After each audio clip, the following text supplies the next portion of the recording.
कहानी उस घर की है जहाँ बहू और बेटी को एक माना जाता था, लेकिन फिर। अरे शिखा बेटा, तू रसोई में क्यों घुसी रहती है? जा, रोटी मैं बना लूंगी। नहीं नहीं माँ जी, आप बैठिए, बस सारा खाना बन ही गया है।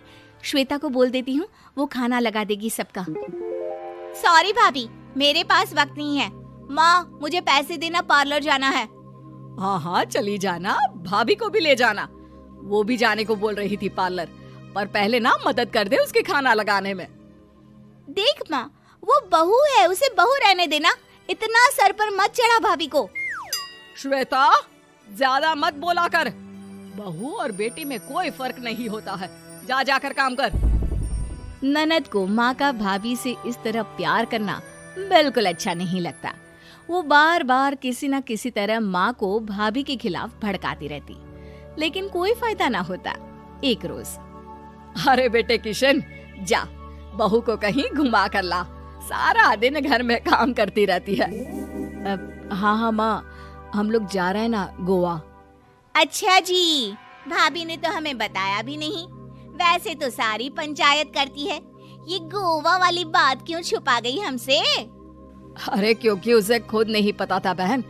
मुझे टिकट सस्ती मिल रही थी तो मैंने बुक कर दिया। हाँ शिखा, पैकिंग कर ले, संडे हम जा रहे हैं गोवा। दोपहर में शिखा पैकिंग कर रही थी कि सास आ जाती है।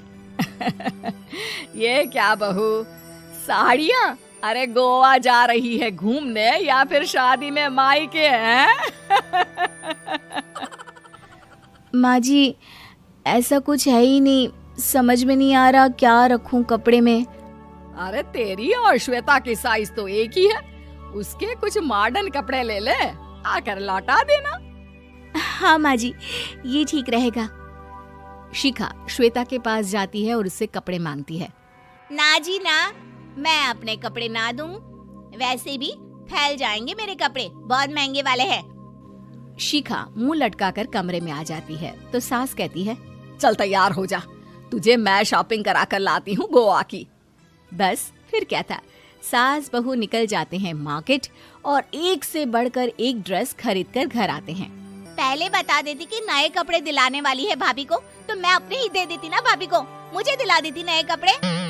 देख श्वेता, परिवार का मतलब सबके साथ रहना होता है, ना कि सिर्फ अपना सोचना।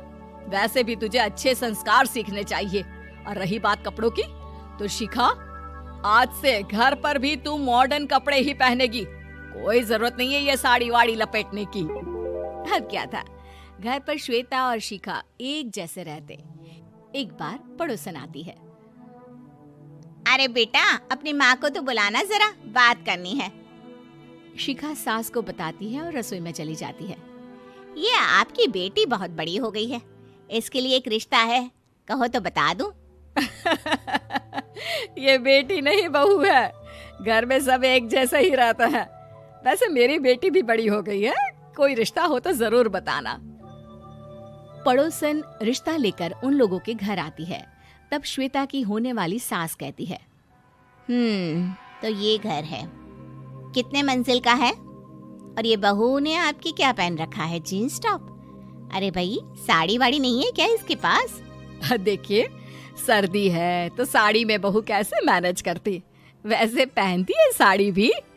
देखिए, हम लोग ठहरे पैसे वाले लोग, कोई कमी नहीं है हम लोगों के पास पैसों की, बहुत पैसे हैं, जमीन, नौकर चाकर, कार, सब कुछ है, लेकिन घर में संस्कारी बहू चाहिए।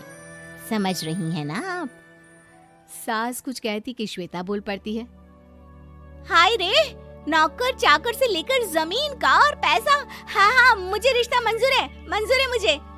अरे रुक जा श्वेता, मैं बात कर रही हूँ ना।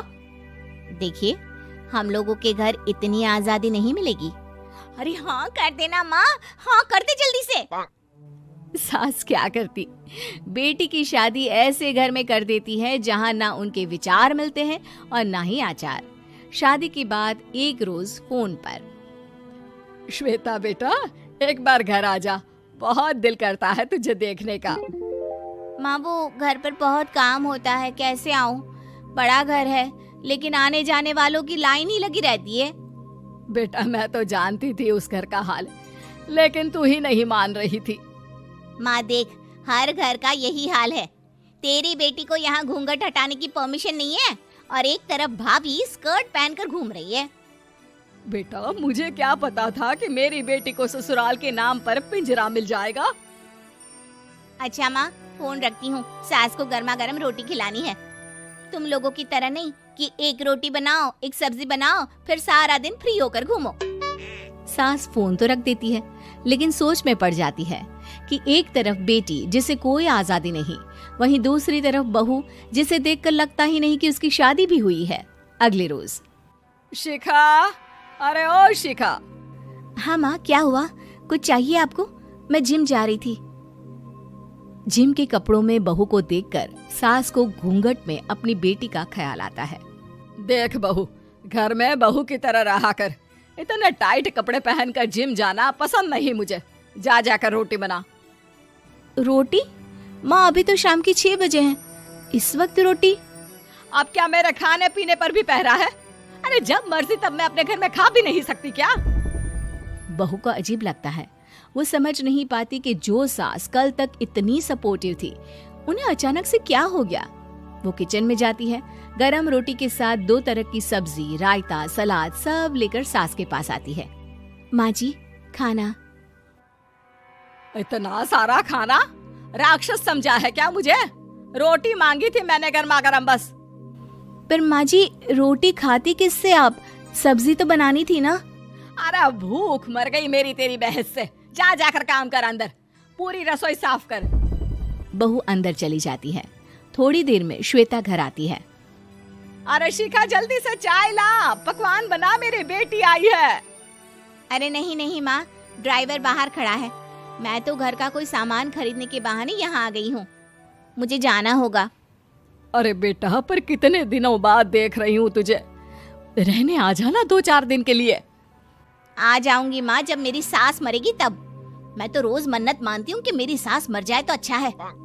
अच्छा चल, जा रही हूँ माँ। हे भगवान, कैसे कैसे दिन देखने पड़ रहे हैं मेरी बेटी को।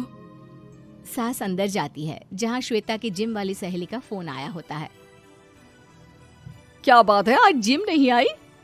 अरे पता नहीं यार, आज माँ को क्या हो गया अचानक। पर खैर कोई नहीं, लगता नहीं कि मैं अब जिम आ पाऊंगी। शिखा स्पीकर पर बात कर रही थी, जिसे सास सुन रही थी। यार, ये सास ना होती ही ऐसी है। मैं तो कहती हूँ बुढ़िया जल्दी मरे और तू आराम से जिए।